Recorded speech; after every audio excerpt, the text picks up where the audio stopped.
दोस्तों आज हम एक्सप्लेन करने वाले हैं हाल ही में आई सीरीज पतालोक सीजन 2 के सारे एपिसोड्स को, जो कि आपको जरूर पसंद आएंगे। इसलिए वीडियो को अभी लाइक कर दीजिए। हम चलिए कहानी शुरू करते हैं।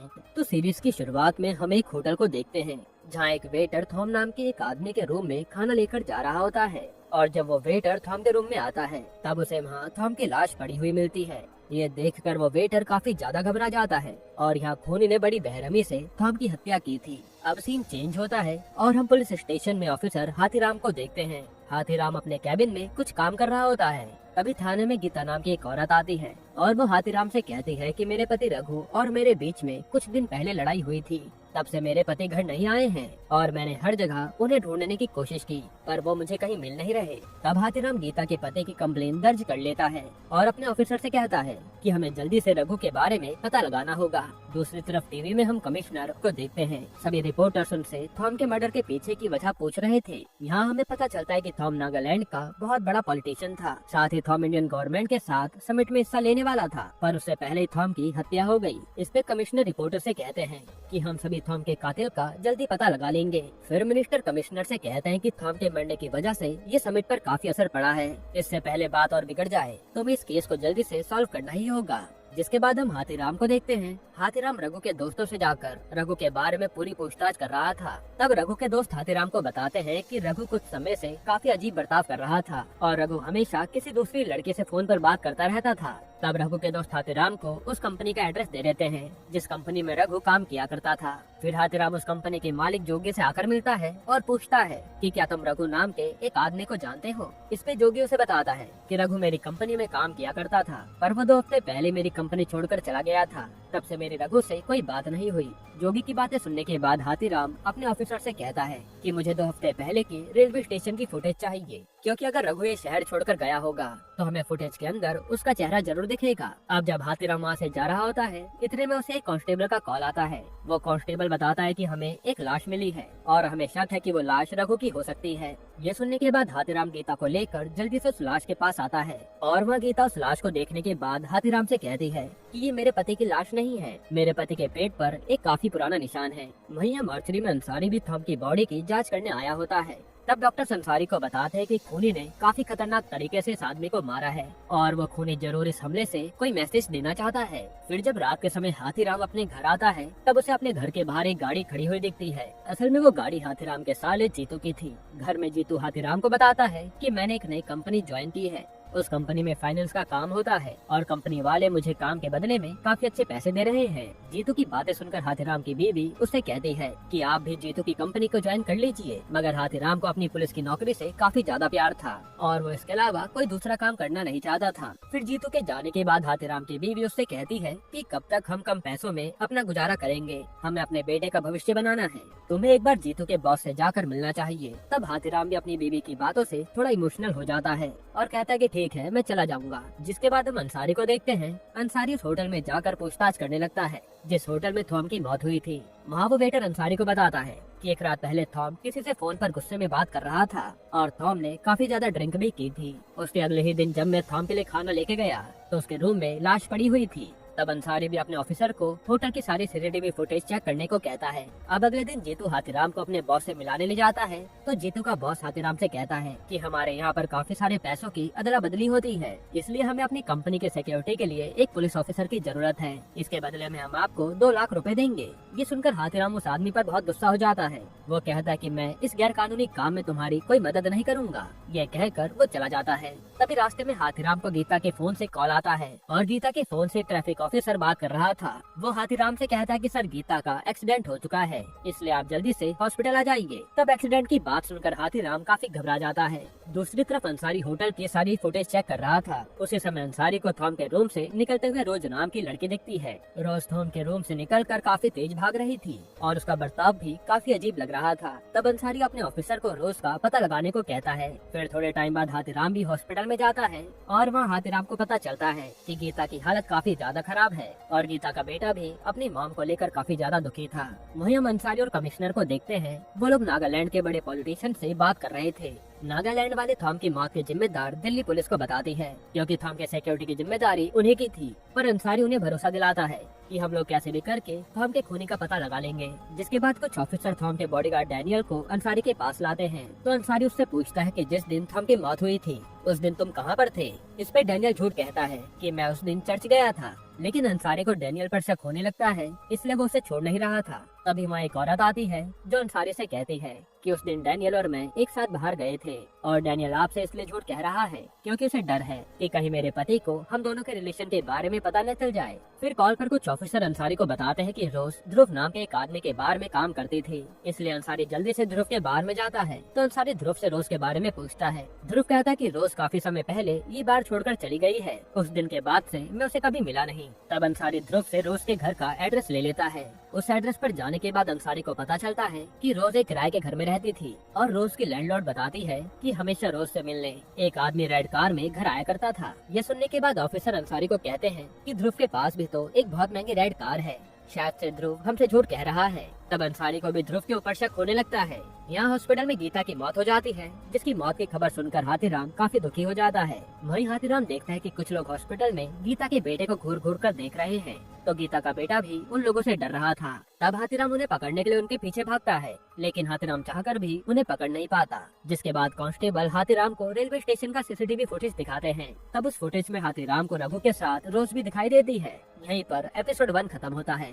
एपिसोड 2 की शुरुआत में हम एक छोटे से बच्चे को देखते हैं। उस बच्चे को रेलवे स्टेशन के पास एक फोन पड़ा हुआ मिलता है और वो बच्चा फोन लेकर घर आ जाता है। घर पर उस बच्चे की माँ जैसे ही फोन देखती है तो वो काफी गुस्सा करती है कि तुम्हें ऐसे किसी का फोन नहीं उठाना चाहिए था, तुम जाकर ये फोन वहीं रखाओ। लेकिन तभी उस फोन पर किसी का कॉल आता है और कॉल पर दिल्ली पुलिस उस औरत को कहती है कि आपको जो फोन मिला है वो फोन रोज नाम की लड़की का है, इसलिए हम उसे लेने आ रहे हैं। असल में रोज का फोन रेलवे स्टेशन पर गिर गया था और वो बच्चा वही फोन उठा लाया था। खैर फिर हम अंसारी को देखते हैं, जहाँ हाथीराम उसके पास आकर उसे वो फुटेज दिखाता है जिसमें रघु और रोज एक साथ स्टेशन पर कहीं जा रहे थे। वो फुटेज देखने के बाद अंसारी कमिश्नर से जाकर कहता है कि सर शायद से थॉम और रघु का केस एक दूसरे से जुड़ा हुआ है, इसलिए हमें इस केस को सॉल्व करने के लिए हाथीराम सर की मदद लेनी चाहिए। लेकिन कमिश्नर ये कहकर इनकार कर देता है कि हाथीराम एक छोटी सी पोस्ट का ऑफिसर है, वो ये केस हैंडल नहीं कर पाएगा। ये सुनकर अंसारी काफी दुखी हो जाता है। फिर अंसारी हाथीराम से आकर कहता है कि सर मैं चाहकर भी आपके साथ मिलकर काम नहीं कर सकता। तब हाथीराम भी खुशी खुशी वहाँ से चला जाता है। यहाँ हम देख पाते हैं कि भले ही अंसारी अब हाथीराम से पोस्ट में बड़ा था,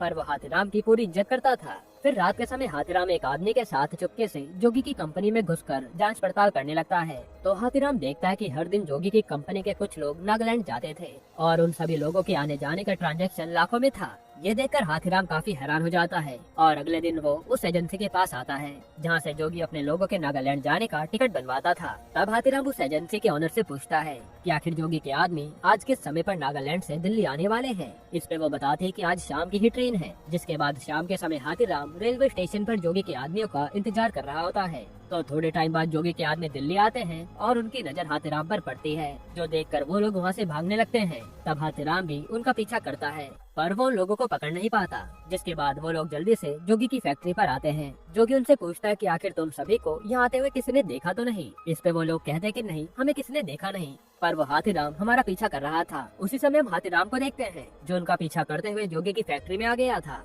और फैक्ट्री के अंदर वो उन लोगों को इलीगल तरीके से ड्रग्स बनाते हुए देख लेता है। तब हाथीराम अंसारी को कॉल करके सारी बात बताता है और कुछ ही देर में अंसारी और उसके साथी जोगी की फैक्ट्री पर रेड मारते हैं और जोगी को अरेस्ट भी कर लेते हैं। फिर अगली सुबह ये खबर सारी मीडिया को पता चल जाती है और कमिश्नर सभी मीडिया से कहते हैं कि मैंने अपनी जान पर खेलकर अपराधियों को पकड़ा है। पर कमिश्नर की बातें सुनकर अंसारी ज्यादा खुश नहीं था, क्योंकि अंसारी जानता था कि हाथीराम की मदद के बिना स्मगलर को पकड़ पाना बहुत मुश्किल था। इसलिए अंसारी हाथीराम के पास आकर उसे कहता है कि सर आपको मीडिया को जाकर सारी सच्चाई बता देनी चाहिए। इस पे हाथीराम कहता है कि मेरे गुंडों को पकड़ने का मकसद फेमस होना नहीं था, मैं अपने देश की भलाई के लिए ये काम करता हूँ। तब हाथीराम की बातें सुनकर अंसारी को हाथीराम पर और गर्व होने लगता है। फिर अंसारी कमिश्नर से जाकर कहता है कि सर मैं हाथीराम सर को अपनी टीम में लेना चाहता हूँ और हम दोनों मिलकर एक साथ थॉम के केस को सॉल्व कर लेंगे। तब अंसारी के काफी कहने के बाद कमिश्नर उसकी बात मान लेता है। फिर कमिश्नर उसे बताता है कि जोगी जिस आदमी को ड्रग सप्लाई किया करता था उस आदमी का नाम मैक्स रिजू है। तब अंसारी और हाथीराम जोगी से आकर रघु के बारे में सारी सच्चाई बताने को कहते हैं। तो जोगी बताता है कि मैंने रघु को इसलिए काम से निकाला था क्योंकि रघु को पुलिस वालों ने 50,000 रुपयों के साथ पकड़ लिया था और रघु वो रुपए रोज के लिए लेकर जा रहा था। फिर जब ध्रुव को ये बात पता चली कि रघु रोज से मिलने जाता था, तो ध्रुव ने रघु को बहुत मारा था। ये सुनने के बाद हाथीराम और अंसारी ध्रुव के फार्म हाउस पर उससे मिलने जाने वाले होते हैं, पर उससे पहले ध्रुव खुद अपने वकील के साथ अंसारी के पास आता है। वहाँ ध्रुव कहता है कि रोज और रघु के केस में मेरा कोई हाथ नहीं है, और जब से रोज ने काम छोड़ा है तब से मेरी उससे कोई बात भी नहीं हुई। तब ध्रुव की बातें सुनकर अंसारी को उस पर यकीन नहीं हो रहा था, लेकिन ध्रुव के खिलाफ कोई सबूत नहीं होने के कारण वो ध्रुव को छोड़ देते हैं। उसी समय न्यूज में कुछ आतंकवादियों का वीडियो आता है, और वीडियो में 3 आतंकवादी कह रहे थे कि हम लोगों ने थॉम का खून किया है। यहाँ उस वीडियो में एक लड़की भी मास्क लगाकर खड़ी हुई थी, और उस लड़की का चेहरा थोड़ा बहुत रोज से मिल रहा था। इसलिए अंसारी अपने सीनियर से कहता है कि सर, अगर हमें थॉम के केस के पीछे का राज जानना है तो हम लोगों को नागालैंड जाना होगा। तब कमिश्नर भी उन्हें नागालैंड जाने की परमिशन दे देते हैं, जिसके बाद हमें नागालैंड के रेलवे स्टेशन पर रोज दिखाई देती है। तब उस रेलवे स्टेशन पर इसाक नाम का ऑफिसर रोज को देख लेता है, और वो जैसे रोज को पकड़ने के लिए आता है उससे पहले रोज वहाँ से भाग जाती है। फिर जब हाथीराम पुलिस स्टेशन आता है तब उसे पुलिस स्टेशन में गीता का बेटा बैठा हुआ दिखता है,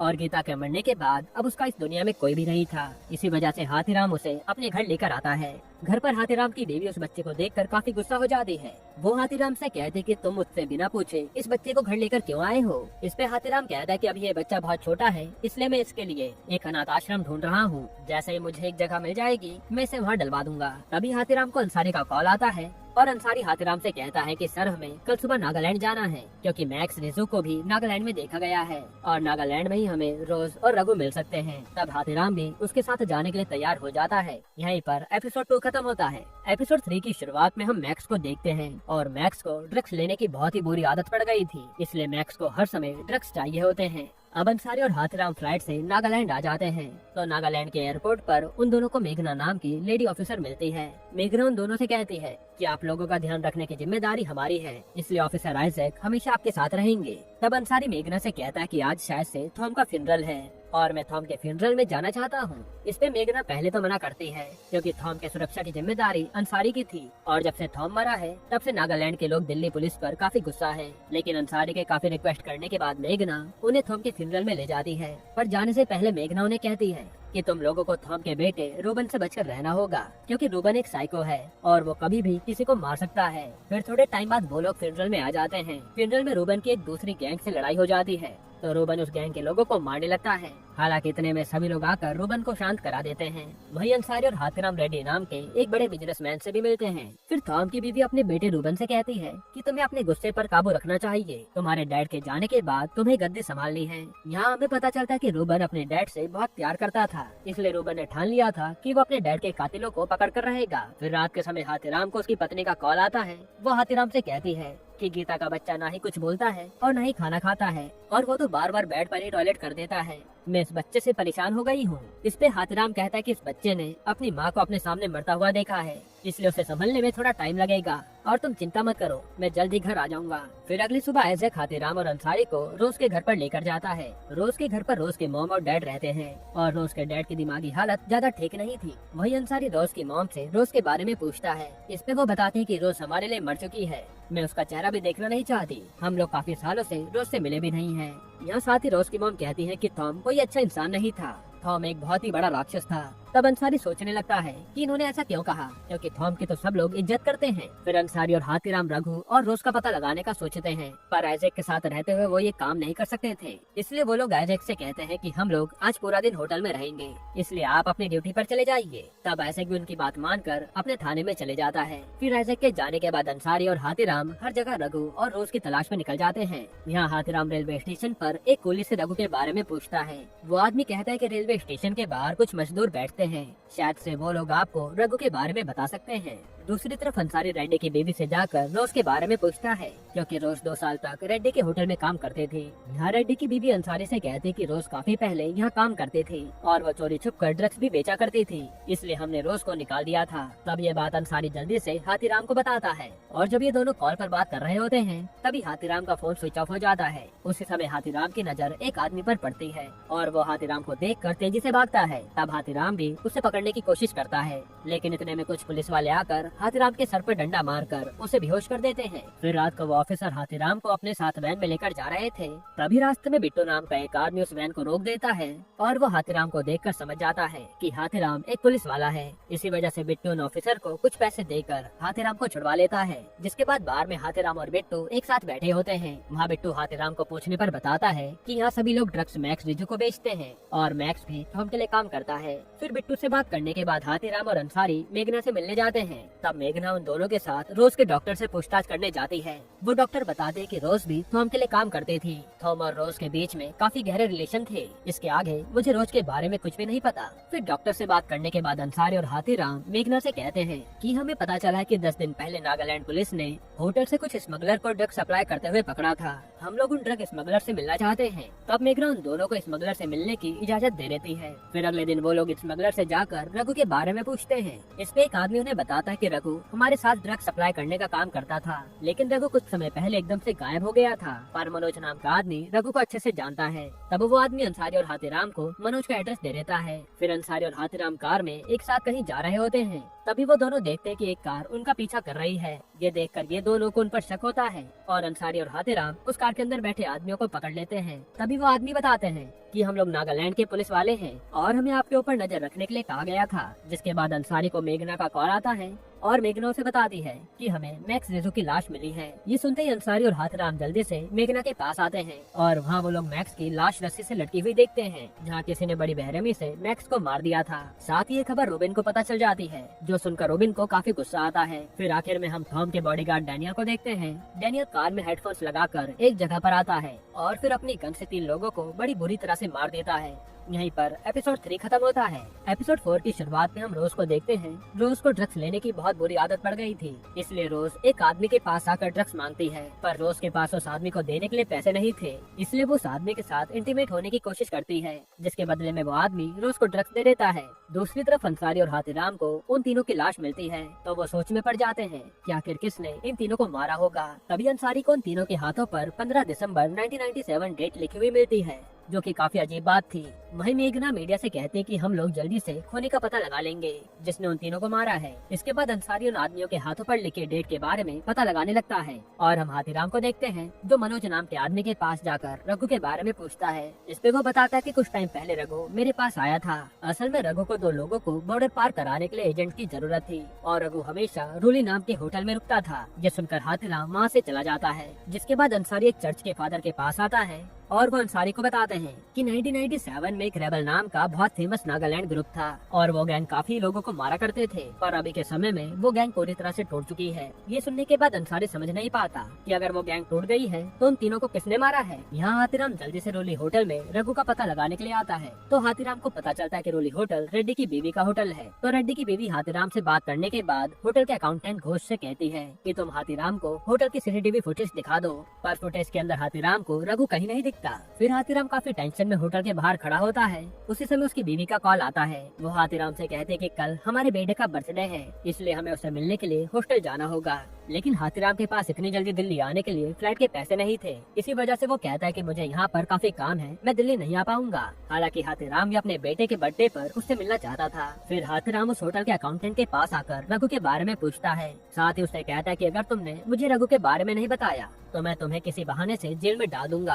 तब घोष हाथीराम की धमकी से काफी डर जाता है और उसे बताता है कि रघु हमेशा हमारे होटल में रुकने आता था और एडी सर रघु को 1 लाख रुपए दिया करते थे। ये सुनकर हाथीराम चौंक जाता है कि ये सब हो क्या रहा है। जिसके बाद रात के समय हाथीराम और अंसारी एक बार में आते हैं और उन्हें बार के अंदर रोज की डॉक्टर भी दिखती है। वो लोग डॉक्टर को अपने साथ ज्वाइन करने के लिए कहते हैं, पर वो डॉक्टर कहती है कि अगर मैं जल्दी ड्रिंक पी लेती हूँ तो मुझे चलने में प्रॉब्लम होने लगती है। इतना कहने के बाद वो डॉक्टर वहाँ से चली जाती है। फिर बार में वो दोनों इस केस की बातें कर रहे थे, तभी बीच में अंसारी उठकर वॉशरूम जाता है। इतने में अंसारी के फोन पर एक लड़की के नाम से कॉल आता है। तब हाथीराम को लगता है कि ये कॉल अंसारी की गर्लफ्रेंड का होगा, इसलिए वो कॉल करके बताने लगता है कि सर तो बाहर गए हैं। पर बात करते समय हाथीराम को पता चलता है कि अंसारी ने एक लड़के का नंबर लड़की के नाम से सेव किया था। असल में अंसारी एक गे था और उसका ये लड़का बॉयफ्रेंड था। ये जानकर हाथीराम को भी शौक लगता है। फिर घर जाते समय रास्ते में हाथीराम अंसारी से कहता है कि मुझे पता है कि तुम गे हो, लेकिन तुम भी एक इंसान हो, तुम्हें अपने फैसले लेने का पूरा हक है और मैं हमेशा तुम्हारे साथ खड़ा हूँ।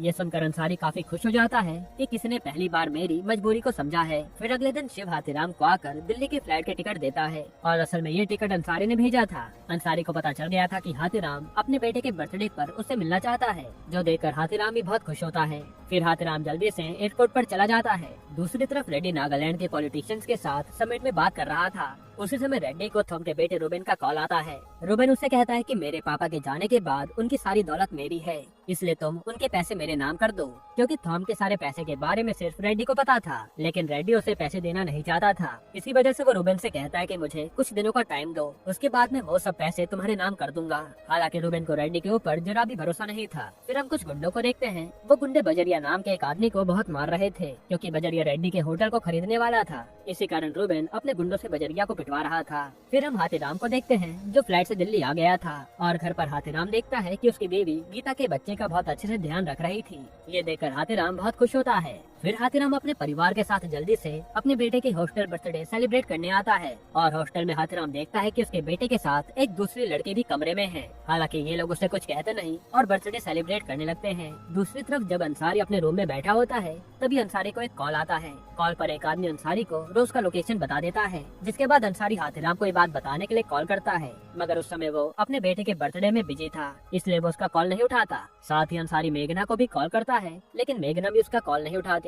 वही रोज अपने घर में बैठी होती है। इतने में कुछ रूबेन के गुंडे रोज पर हमला कर देते हैं और वो गुंडे रोज को मारने की कोशिश कर रहे होते हैं, पर वहाँ उसी समय अंसारी आ जाता है और वो रोज को उन गुंडों से बचाकर अपने साथ कार में ले जाने लगता है। तभी हम डैनियल को देखते हैं। डैनियल की नजर अंसारी और रोज पर रहती है और डैनियल अपनी स्नाइपर से अंसारी के सर पर शूट कर देता है। तब गोली लगने की वजह से अंसारी की ऑन द स्पॉट मौत हो जाती है। तभी रोज कार से उतरकर जंगल की तरफ डर के मारे भाग रही होती है, लेकिन इतने में डैनियल रोज की पीठ पर गोली मारता है और रोज भी जंगल में गिर जाती है। यहीं पर एपिसोड 4 खत्म होता है। तो एपिसोड 5 की शुरुआत में हमें अंसारी के पास्ट का सीन दिखाया जाता है। जब अंसारी की पहली बार पुलिस स्टेशन में पोस्टिंग हुई थी, तब विर्क ने अंसारी को हाथीराम के अंडर काम करने के लिए कहा था। वहाँ हाथीराम अंसारी से कहता है कि तुम कभी भी मेरे जैसे मत बनना। अब सीन प्रेजेंट में आता है और नागालैंड पुलिस को अंसारी की लाश जंगल में पड़ी हुई मिलती है। तब नागालैंड पुलिस जल्दी से अंसारी की लाश को पोस्टमार्टम के लिए भेज देते हैं। साथ ही मेघना भी अंसारी की मौत पर काफी दुखी थी और अंसारी ने रोज के पास जाने से पहले मेघना को कॉल किया था, लेकिन मेघना ने उसकी कॉल नहीं उठाई। यही गिल्ट मेघना के मन में था। तब मेघना अपने हेड ऑफिसर को कॉल करके सारी बात बता देती है कि अंसारी की मौत की जिम्मेदार मैं भी हूँ।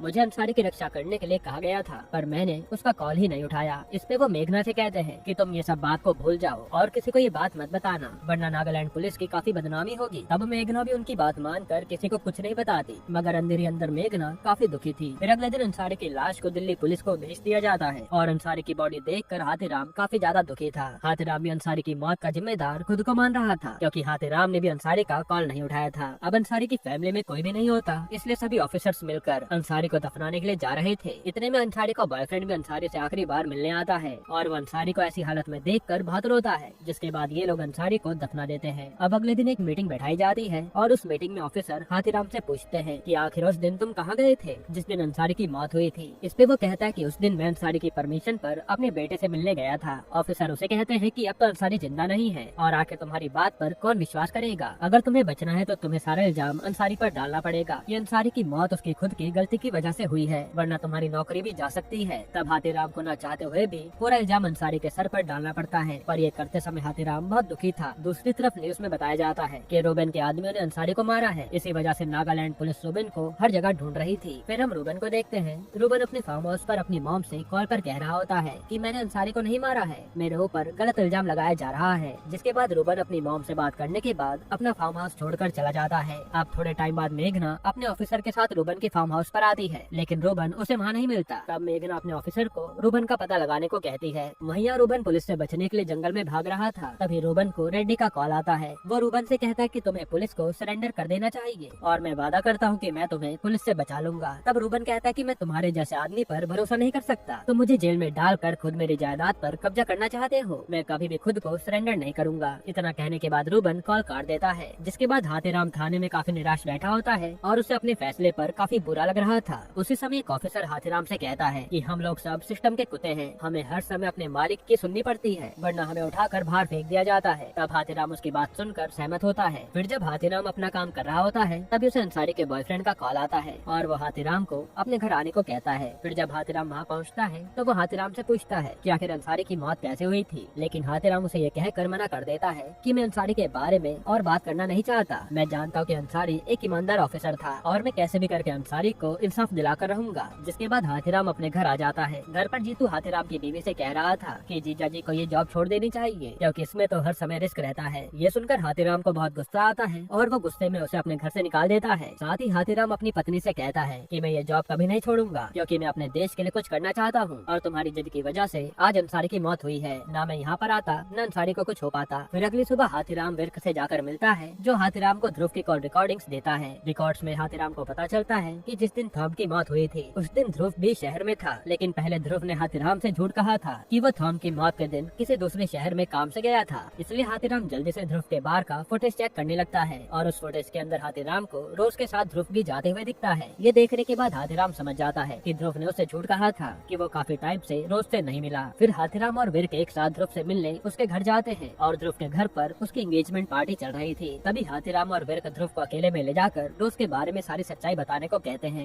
ध्रुव भी उनसे डरकर सारी बात बता देता है कि रोज और रघु मेरे बार में काम करते थे। मुझे पता चला कि रोज और थॉम के बीच अफेयर चल रहा था। साथ ही थॉम रोज को अपने रिलेशनशिप की बात छुपाने के लिए 50,000 रूपए दिया करता था। तब ध्रुव को भी उस समय पैसों की काफी जरूरत थी, इसलिए ध्रुव ने रोज से कहा कि तुम थॉम को ब्लैकमेल करके 2 करोड़ रुपए मांगो। तब रोज भी उसकी बात मानकर थॉम से कॉल पर 2 करोड़ रुपए मांगती है। फिर ध्रुव खुद रोज को पैसे लेने के लिए थॉम के होटल पर छोड़ता है, लेकिन रोज बिना पैसे लिए ही होटल से भाग जाती है, जिसमें उसके साथ रघु भी शामिल था। ये सुनने के बाद हाथीराम चौंक जाता है। जिसके बाद हम डैनियल को देखते हैं। डैनियल रोज को पूरे जंगल में मारने के लिए ढूंढ रहा होता है। इतने में डैनियल को एक बच्चा मिलता है और वो उसे रोज की फोटो दिखाकर पूछता है कि तुमने इस लड़की को देखा है क्या, लेकिन वो बच्चा कहता नहीं। दूसरी तरफ मेघना अपने बेटे को घर में पढ़ा रही होती है। उसी समय आइजैक मेघना को कॉल करके बताता है कि हमें रोज मिल चुकी है और उसकी हालत काफी खराब है। तब मेघना जल्दी से ये बात हाथीराम को बताती है कि अगर तुम चाहो तो हम दोनों मिलकर रोज की मदद से अंसारी के खूनी का पता लगा सकते हैं। तब हाथीराम भी उसकी मदद के लिए मान जाता है। फिर हाथीराम जल्दी से नागालैंड जाने के लिए अपना सामान पैक कर रहा होता है और जाने से पहले वो अपनी पत्नी से कहता है कि मैं अपने ऊपर इतना बड़ा बोझ लेकर नहीं जी सकता, मुझे अंसारी को इंसाफ दिलाना होगा। इतना कहने के बाद वो नागालैंड के लिए निकल जाता है। यहीं पर एपिसोड 5 खत्म होता है। एपिसोड 6 की शुरुआत में हमें 10 साल पहले का सीन दिखाया जाता है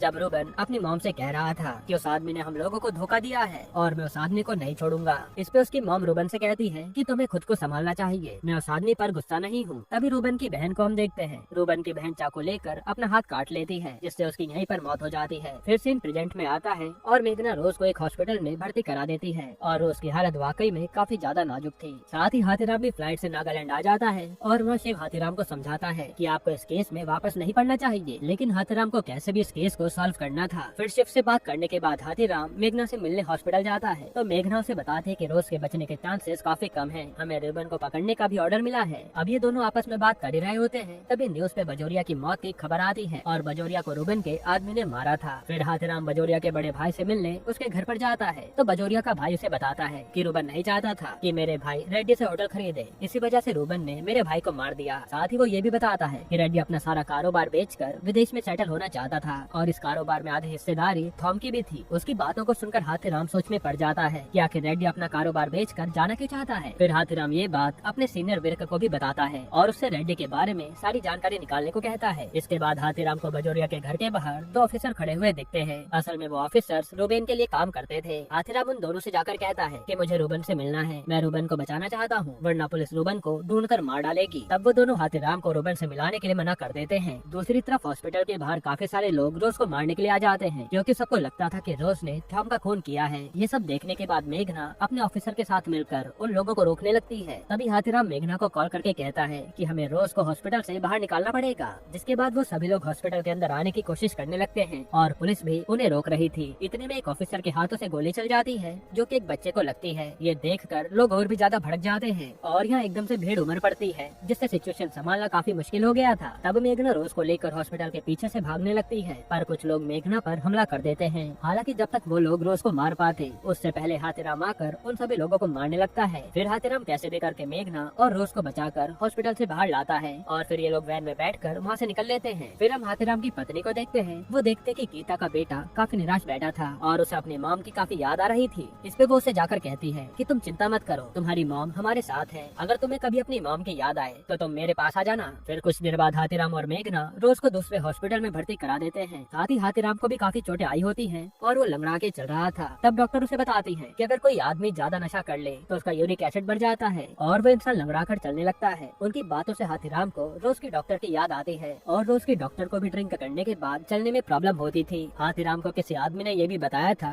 कि रघु को उसने एक लंगड़ाती हुई लड़की के साथ देखा था। इससे हाथीराम समझ जाता है कि रोज की डॉक्टर उसे रघु रोज के बारे में सब कुछ बता सकती है। जिसके बाद हाथीराम रोज की डॉक्टर के पास जाकर उन्हें सारी सच्चाई बताने को कहता है। वो उसे बताती कि रोज और थॉम का अफेयर चल रहा था और उन दोनों के अफेयर की वजह से रोज प्रेग्नेंट हो गई थी। यहाँ हमें एक और बात पता चलती है कि रोज को थॉम नहीं बल्कि उसकी बीवी पैसे दिया करती थी ताकि वो एकदम चुप रहे। फिर कुछ समय बाद रोज को एक बेटी पैदा हुई जिसका नाम इन्होंने जैन रखा। रोज जैन को अपने साथ बॉर्डर क्रॉस करके ले जाना चाहती थी, मगर रोज इन दिनों काफी नशा भी किया करते थे। इसलिए डॉक्टर समझ गई थी कि रोज जैन को अच्छे से संभाल नहीं पाएगी। इसी वजह से वो जैन को अपने पास ही रखने का फैसला करती है। फिर डॉक्टर उसे कहती है कि इस दिन के बाद मैंने रोज को कभी नहीं देखा। दूसरी तरफ रेड्डी की बीवी ग्रेस थॉम की बीवी से आकर कहती है कि जब से थॉम की मौत हुई है तब से बिजनेस काफी खराब चल रहा है, इसलिए हमें अपनी कंपनीज को बेचकर इन्वेस्टर्स को उनके पैसे लौटा देने चाहिए। तब थॉम की बीवी भी उसकी बात मान लेती है। फिर ग्रेस रेड्डी से कॉल करके कहती है कि वो कंपनी बेचने के लिए मान गई है। ये सुनकर रेड्डी खुश हो जाता है। अब हाथीराम मेघना को आकर सारी बात बता देता है कि थॉम की बीवी को रोज और थॉम के अफेयर के बारे में पता चल गया था, इसलिए वो रोज को हमेशा पैसे दिया करती थी। लेकिन अभी भी वो लोग सोच में पड़े रहते हैं कि आखिर थॉम को मारा किसने होगा। इसी बात का जवाब पाने के लिए हाथीराम रूबन से मिलना चाहता था। फिर मेघना अपने बेटे को स्कूल छोड़ने आती है और मेघना के साथ हाथीराम भी स्कूल आया था। वहाँ हाथीराम को पता चलता है कि थॉम की बेटी भी इसी स्कूल में पढ़ा करती थी जिसकी 16 साल की उम्र में मौत हो गई थी। फिर हम रूबन को देखते हैं। रूबन को उसके आदमी बताते हैं कि तुम्हारे घर पर ग्रेस कुछ काम से आई थी। इसमें रूबन समझ जाता है कि जरूर रेड्डी उसकी कंपनी को बेचने का प्लान कर रहा है, लेकिन रूबन उसे ऐसा करने देना नहीं चाहता था। अब अगले दिन हाथीराम थॉम की बेटी के बारे में इंफॉर्मेशन निकालने के लिए स्कूल जाता है तो उसे पता चलता है कि थॉम की बेटी और रोज एक दूसरे के काफी अच्छे दोस्त थे।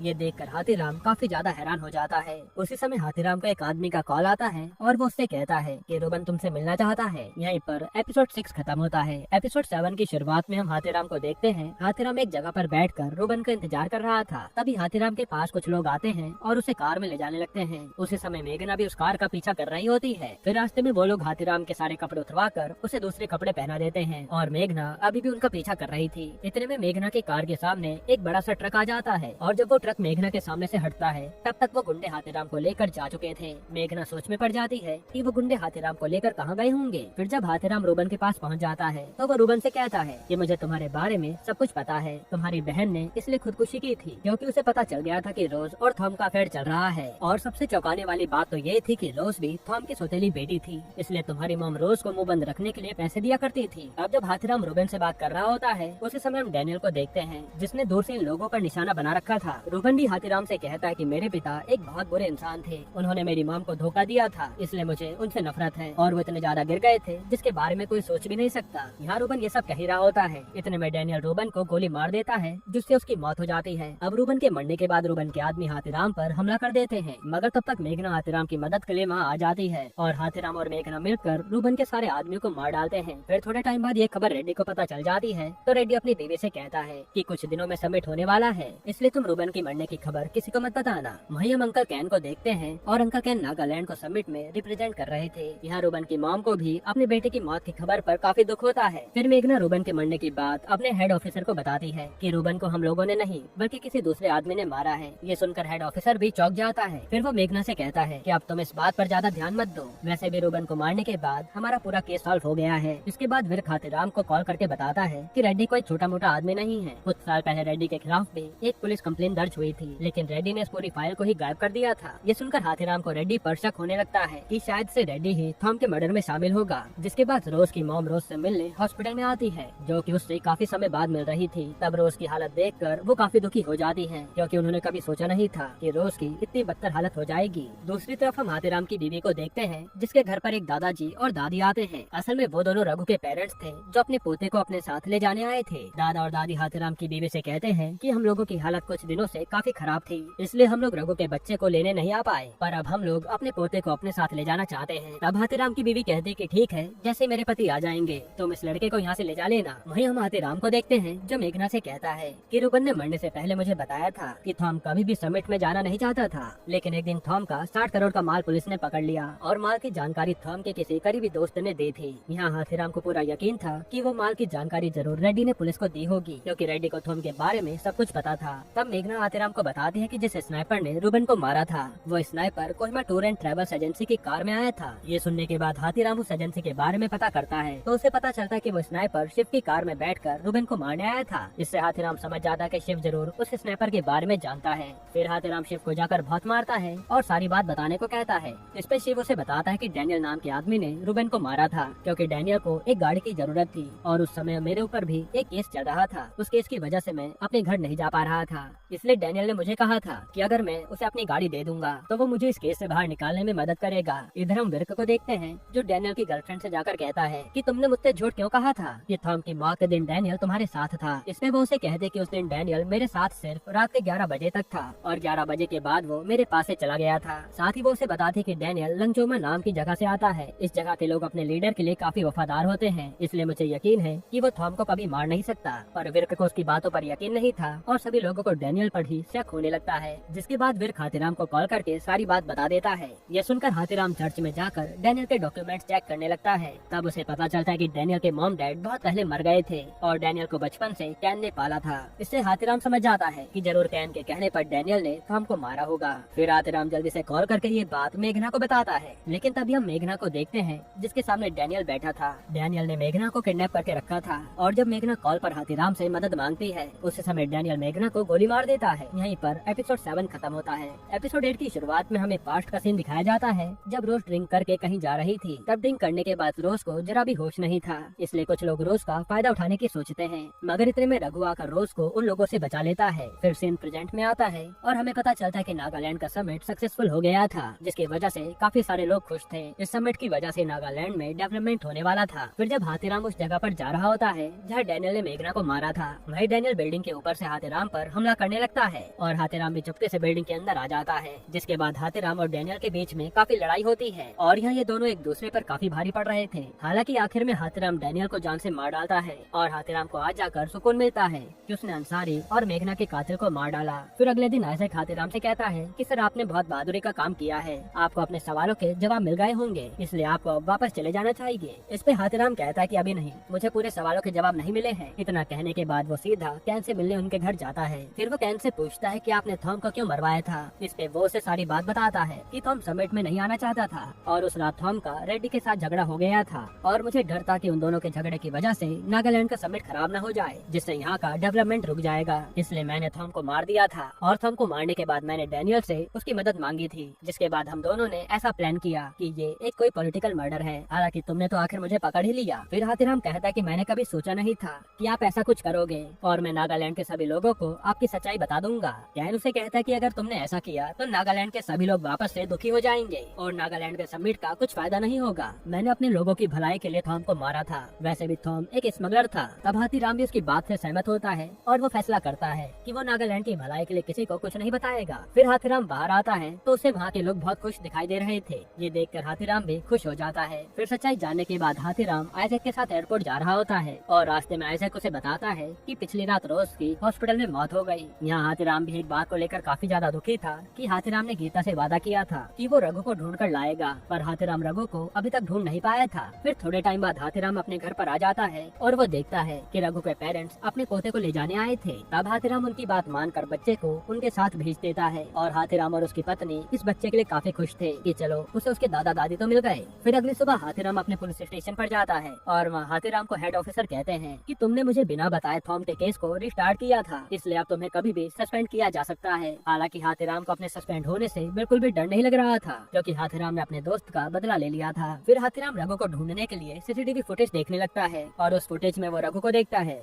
जो कि एक ऑटो रिक्शा में बैठकर रोज को लेने आया था। तब हाथीराम उस ऑटो रिक्शा के ऑनर के पास जाता है जिसका नाम टोकस था। टोकस पुलिस को देखकर भागने लगता है, लेकिन कैसे भी करके टोकस को पकड़ लिया जाता है। जिसके बाद टोकस हाथीराम को सारी बात बताने लगता है कि रघु उस दिन किसी लड़की को स्टेशन ले जाने के लिए मेरा ऑटो लेके गया था और रघु ने मुझे कहा था कि वो लड़की उसे इस काम के बदले 5 लाख रुपए देगी और वो मुझे 10,000 रुपए देने वाला था। फिर जब रघु मेरा ऑटो लेकर वापस आया तो मैंने रघु से अपने हिस्से के 10,000 रुपए मांगे, पर रघु के पास देने के लिए एक भी रुपया नहीं था। इसी कारण रघु और हमारे बीच में लड़ाई होने लगी। लगी और लड़ाई में गलती से रघु की जान चली गई। फिर रघु को मारने के बाद हम लोगों ने उसे एक खेत में गाड़ दिया था। तब वो लोग हाथीराम को रघु की लाश के पास लेकर जाते हैं और रघु की लाश देखकर हाथीराम काफी दुखी हो जाता है। साथ ही वहाँ हाथीराम को रघु का कुछ सामान भी मिलता है और वो लोगों से कहता है कि रघु को कोई 5 लाख रुपए नहीं मिले थे, इसलिए उसने तुम्हें 10,000 रुपए नहीं दिए और तुमने उसे फालतू में मार डाला। फिर हाथीराम और विर्क एक साथ होते हैं तो विर्क हाथीराम से पूछता है कि अगर रोज को थॉम से पैसे मिलने वाले थे जो कि उसे नहीं मिले तो पैसे आखिर गए कहाँ। इस पर हाथीराम भी सोच में पड़ जाता है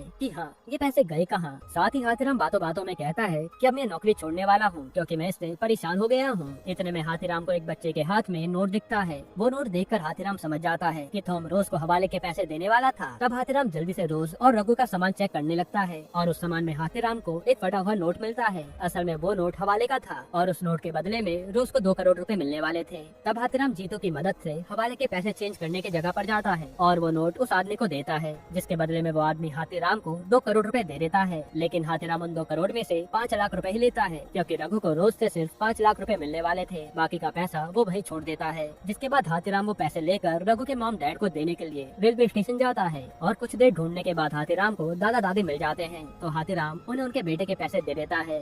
जिसके बाद हाथीराम सुकून से घर जाने लगता है क्योंकि हाथीराम ने ये पूरा केस सॉल्व कर दिया था। यहीं पर ये वेब सीरीज खत्म होती है। दोस्तों, आपको वेब सीरीज कैसी लगी हमें कमेंट में जरूर बताइएगा।